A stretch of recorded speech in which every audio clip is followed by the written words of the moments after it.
Jésus confie une mission à ses disciples en leur disant « Allez par tout le monde et prêchez la bonne nouvelle à toute la création ».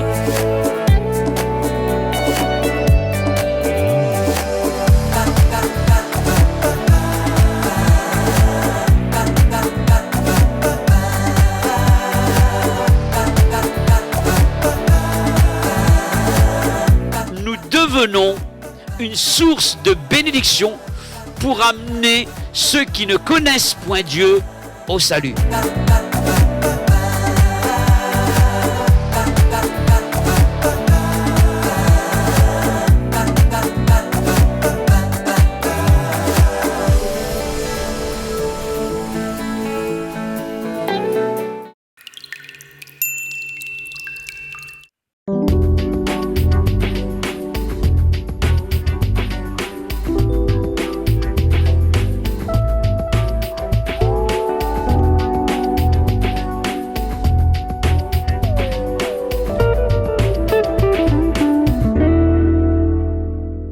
Amis téléspectateurs, toujours bienvenue dans notre émission. C'est avec un grand plaisir que nous vous accueillons avec le pasteur Jean Cizeron. Bonjour. Bonjour.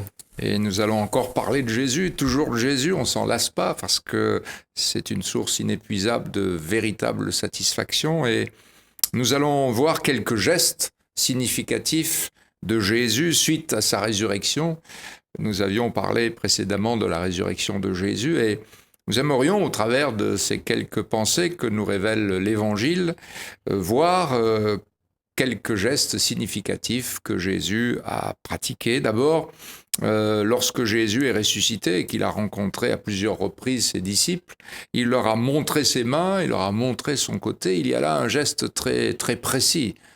Et ce geste où il montre ses mains qui ont été percées par la crucifixion, c'est son côté aussi transpercé par la lance du soldat romain et joint à une parole. Donc il joint un geste à une parole très importante qu'il a prononcée. Cette parole, c'est la paix soit avec vous. Et ce geste joint à cette parole est très significatif parce que il nous montre que la paix que Jésus nous offre, il l'a dit d'ailleurs, je vous laisse la paix, je vous donne la paix, je ne vous donne pas comme le monde donne, croyez en Dieu, croyez en moi.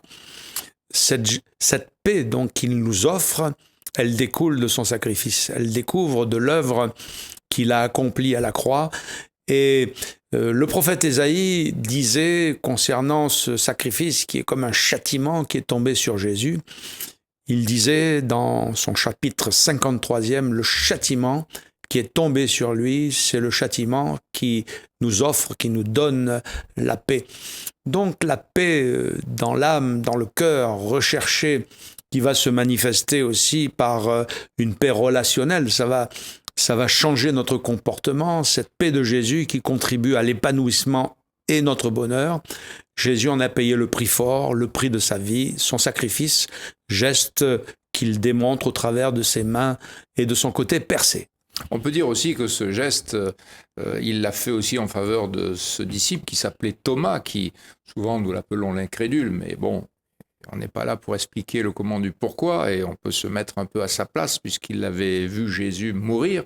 Et Jésus s'approche de lui, lui ouvre ses mains et son côté, et surtout il va prononcer cette parole, ne sois pas incrédule mais crois. Et il va venir pour Thomas qui a des doutes, des craintes, nous pouvons le comprendre, nous respectons ses doutes, ses craintes, mais Jésus va venir pour lui donner des certitudes, pour lui montrer que non seulement il a réellement été crucifié, ses mains, ses cicatrices, ses meurtrissures, son côté percé le montre, mais en même temps qu'il est ressuscité. Si quelqu'un avait quelques doutes, quelques craintes, à l'image de Thomas, eh bien n'hésitez pas à vous approcher de Jésus, à lui demander ce qu'il vous convient, ce qu'il vous manque à l'intérieur pour croire.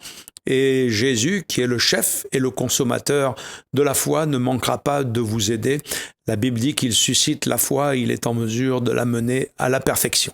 Un deuxième geste que Jésus a fait, qui est un peu particulier, c'est qu'à un moment donné, après sa résurrection, l'évangile de Jean nous le rapporte au chapitre 20, Jésus a soufflé sur eux et il leur dit « La paix soit avec vous », et il souffle sur eux, il dit « Recevez le Saint-Esprit ». Nous avons un geste un petit peu particulier, nous n'avons pas trop vu cela dans l'Évangile, lorsque, avant la crucifixion de Jésus, c'est la première fois qu'il le fait, c'est un geste tout à fait particulier. Oui, en disant recevez le Saint-Esprit, il souffle sur eux. Une petite remarque, il ne souffle pas dans un micro, comme le font beaucoup de personnes aujourd'hui, mais il va souffler sur ses disciples en disant recevez le Saint-Esprit. Pour mieux comprendre ce geste, il faut le mettre en parallèle avec l'évangile de Luc, qui, relatant le même épisode, nous dit que Jésus leur ouvrit l'esprit afin qu'ils comprennent les Écritures. Et ce souffle, qui est un autre mot dans le Nouveau Testament et dans la Bible en général, l'Ancien aussi, qui est un autre mot pour le souffle, est un autre mot pour l'esprit, ou le vent, qui est un autre mot pour l'esprit, montre que pour une réelle compréhension de l'Évangile, de l'Écriture en général, de l'Évangile en particulier, nous avons besoin que Jésus souffle sur nous, c'est-à-dire qu'il y ait ce souffle de l'Esprit pour que notre esprit s'ouvre, notre intelligence s'ouvre. Les disciples ne comprenaient pas que selon les Écritures, Jésus non seulement devait mourir, mais qu'il devait ressusciter. Et en soufflant sur eux, en disant « Recevez le Saint-Esprit », il leur ouvre en quelque sorte l'esprit pour qu'ils comprennent les Écritures. Et encore aujourd'hui, pour avoir une compréhension spirituelle de l'Évangile, nous avons besoin que Jésus souffle sur nous. Le psalmiste, dans le psaume 119, disait « Ouvre les yeux, ouvre mes yeux pour que je contemple les merveilles de ta parole ». Et on a besoin de ce souffle de l'Esprit pour que notre intelligence s'ouvre pour une meilleure compréhension de l'Évangile. Un troisième geste qui rappelle un premier geste que Jésus a fait, c'est qu'après la résurrection, avec ses disciples, il va prendre du pain, il va rendre grâce, et puis il va le rompre, il va le donner aux disciples. C'est aussi particulier, ce geste que Jésus a fait. Oui, c'est avec les deux disciples, appelés les disciples d'Emmaüs, jusqu'à maintenant, pendant 2 ou 3 heures où Jésus les a rejoints, ils ne l'ont pas encore reconnu. Ils pensent que c'est un étranger qui les a rejoints. Et au moment où l'étranger du chemin d'Emmaüs prend le pain chez eux, qu'il rend grâce, ils le rendent, tout à coup leurs yeux s'ouvrent et ils disent « Mais c'est Jésus, il est réellement ressuscité ». Et ce geste du Christ qui prend le pain est significatif. Il l'avait fait lors de la multiplication des pains. Il avait pris le pain, il avait rendu grâce, il avait multiplié le pain. Il avait dit, suite à ce miracle, « Je suis le pain de vie. Celui qui vient à moi n'aura jamais faim. Celui qui croit en moi n'aura jamais soif. » Et puis, dans le dernier repas que Jésus a partagé avec ses disciples avant sa crucifixion, Jésus a encore pris du pain. Il a rendu grâce et il a rompi. Et Jésus est vraiment ce pain qui a été donné. Il a accepté de donner sa vie pour chacun d'entre nous. Et il ne l'a pas fait en parole uniquement, il l'a fait en réalité, en étant crucifié pour nos péchés sur le bois de la croix. Et quand avec les disciples d'Emmaüs, il prend le pain, il rend grâce, il le rompt, c'est la preuve que ce pain du ciel, ce pain qu'est Jésus, ce pain vivant, il est ressuscité. Il est réellement ressuscité. Et la plus grande faim qu'il y a dans le monde aujourd'hui n'est pas une faim matérielle, naturelle, quoique lorsque nous voyons des images de la famine, nous sommes retournés. Mais la plus grande faim qu'il y a dans le monde et dans notre société, dans notre île en particulier, c'est une faim morale, c'est une faim spirituelle. Cette faim, elle n'est pas satisfaite par les biens matériels, par les plaisirs de ce monde, par la société de consommation. Mais cette faim, il n'y a que Jésus qui puisse la satisfaire. C'est pour cela que nous encourageons toute personne à venir à Jésus. Il est celui qui comble le vide de notre cœur par sa présence, par sa parole. Et il est celui qui a dit « L'homme ne vit pas de pain seulement, mais de toute parole qui sort de la bouche de Dieu ». Un dernier geste, rapidement, Jean, c'est le dernier geste que Jésus a fait avant de monter au ciel, lorsqu'il est entouré de plus de 500 hommes et qu'il est là sur la montagne des Oliviers. À un moment donné, on va voir Jésus monter. Et le geste que fait Jésus, c'est qu'il étend ses mains et puis il va bénir ces hommes qui le regardent monter au ciel. Quel geste merveilleux de celui de Jésus, glorifié, élevé à la droite de Dieu, nous dit la Bible, qui étend ses mains. Ses mains qui ont été percées à la croix, il les étend parce qu'il est ressuscité. Et c'est la dernière vision, en quelque sorte physique, si on peut s'exprimer ainsi, que les disciples et que l'Évangile nous laisse du Christ montant au ciel, étendant sa main et les bénissant. Et nous croyons en Jésus, c'est pour ça que nous en parlons. Et personnellement, je crois, et nous croyons, que les mains de Jésus sont toujours étendues. Ce sont des mains qui, lorsqu'elles se posent sur le lépreux, elles sont capables de purifier. Elles peuvent purifier les plaies de notre corps, elles peuvent purifier surtout les blessures de notre âme et de notre cœur. Les mains de Jésus peuvent purifier nos péchés parce qu'elles ont été percées à la croix et le sang jaillissant de ces meurtrissures et de ces blessures apporte le pardon des péchés. Ce sont des mains qui pourvoient à nos besoins, ce sont des mains bénissantes, ce sont des mains secourantes lorsqu'il y a un danger ou bien un péril. Je pense à Pierre qui était sur le point de se noyer. Jésus a étendu sa main et au moment où Pierre disait « Sauve-moi », Jésus a étendu sa main, non pas pour l'enfoncer, mais pour le relever. Ce sont des mains bénissantes et nous croyons que les mains de Jésus sont toujours étendues pour accomplir ces gestes de bienfaisance aujourd'hui. Merci Jean d'avoir partagé ces moments avec nous. Amis téléspectateurs, gardez cette réalité de l'Évangile et de la personne et de l'œuvre de Jésus. Ces mains sont des mains bénissantes qu'il veut poser sur vous afin que vous soyez encouragés et enrichis par toutes ces grâces. Donc que Dieu vous bénisse et à une prochaine fois pour une émission L'Évangile pour tous.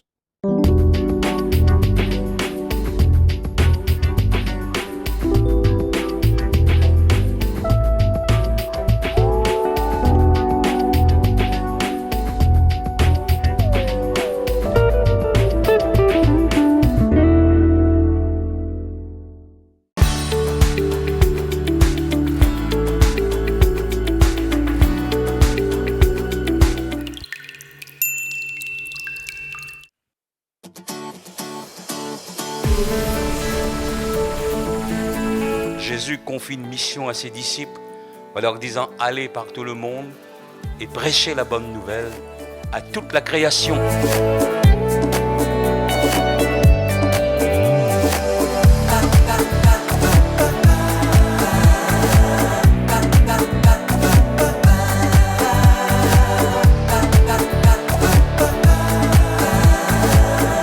Nous devenons une source de bénédiction pour amener ceux qui ne connaissent point Dieu au salut.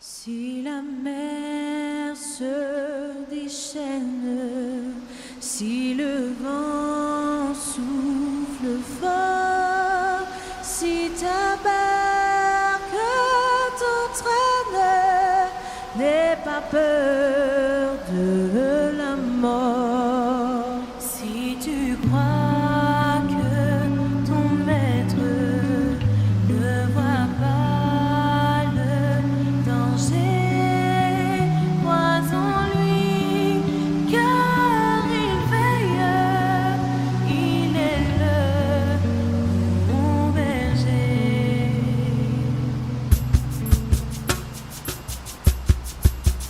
Il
pas dit que tu coulerais, il n'a pas dit que tu sombrerais, il a dit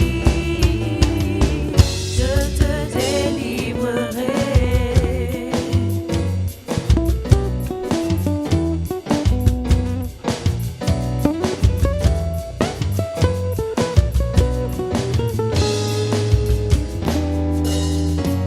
Si la mer se déchaîne, si le vent souffle fort, si ta barque t'entraîne, n'aie pas peur de la mort.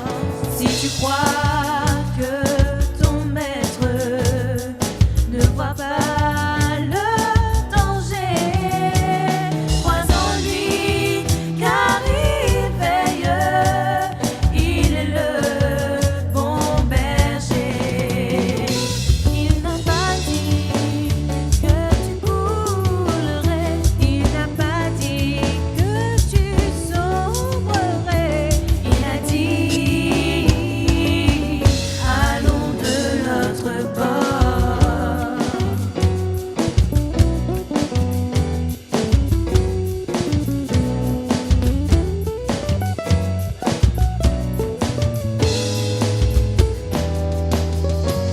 Il n'a pas dit que tu coulerais, il n'a pas dit que tu sombrerais, il a dit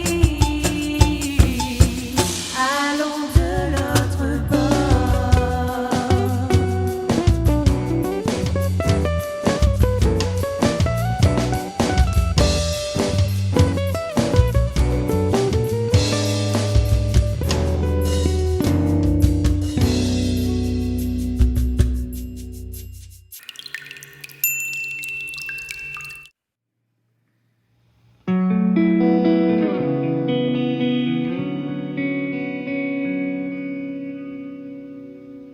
Bonjour les amis, bienvenue dans ce rendez-vous du partage de l'évangile, cette pensée du jour. Dans Proverbes chapitre 23, verset 26, il est écrit « Mon fils, donne-moi ton cœur ». Je crois que la meilleure chose que nous puissions donner au Seigneur, c'est notre cœur. Souvent, nous voulons donner beaucoup de choses au Seigneur. On peut lui donner nos soucis, nos fardeaux, mais ce qui est le plus important, le plus doux aux yeux de Dieu, c'est notre cœur. J'aimerais vous raconter une histoire. Il y avait un petit garçon qui avait une montre, comme celle-ci, avec des aiguilles. Et ses aiguilles ne marchaient plus. Alors, il a démonté la montre, il a pris les aiguilles et il les a emmenées à l'horloger, emballées dans du papier. Et il a dit à l'horloger, « Monsieur l'horloger, réparez-moi ces aiguilles, car elles ne tournent plus. » Eh bien, l'horloger l'a regardé et lui a dit, « Maintenant, il faut que tu me donnes ta montre. Il faut que tu me donnes ta montre. » Le petit dit, « Non, non, c'est les aiguilles qui ne marchent pas. C'est pas la montre. » Et avec insistance, l'horloger a insisté, il dit, « Donne-moi ta montre si tu veux que je te répare les aiguilles. » Et le petit a refusé, a remis ses aiguilles dans un papier, il les a mis dans la poche, il allait dire partout que c'était un mauvais horloger. Voyez-vous, souvent on donne au Seigneur notre amertume, nos soucis, nos problèmes, nos incompréhensions, on donne tout ce qui est amer en nous, et le Seigneur, bien sûr qu'il est à la hauteur de tout ce que nous pourrions demander, parce qu'il fait ce qu'il veut, le Seigneur. Il me semble qu'il y a cette parole qui peut résonner dans ton cœur aujourd'hui. Mon fils, donne-moi ton cœur. C'est ce qu'il y a de plus précieux. C'est la meilleure chose que nous pourrions peut-être lui donner aujourd'hui, au-delà de lui donner nos soucis, nos problèmes, nos incompréhensions, nos soucis. Donne-lui ton cœur. Et lorsque notre cœur appartient au Seigneur, un travail en profondeur sera fait par la parole, par l'amour, par le Saint-Esprit, par sa présence. Il va transformer nos vies. Et j'ai remarqué que dans la parole de Dieu, tout ce qui est mis entre les mains de Jésus, eh bien, est transformé. Alors aujourd'hui, toi qui entends cette parole, Oui, tu peux lui donner tes soucis, mais sache une chose, c'est que Dieu attend que tu lui donnes ton cœur. Donne-lui ta vie entière, ton cœur. Repens-toi de tes péchés et livre ta vie entre ses mains. Il va faire une œuvre merveilleuse parce que le Seigneur est fidèle, le Seigneur est bon. Aujourd'hui, mon enfant, dit le Seigneur, donne-moi ton cœur. Que Dieu vous bénisse. À bientôt, chers amis.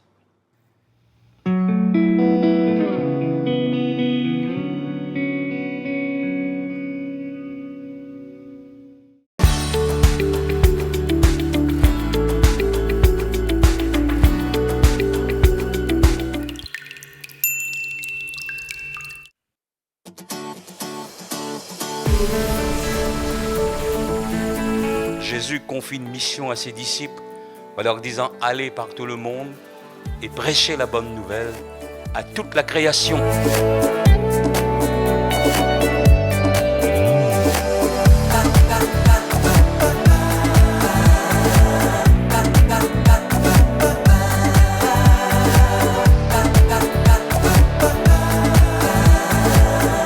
Nous devenons une source de bénédiction pour amener ceux qui ne connaissent point Dieu au salut.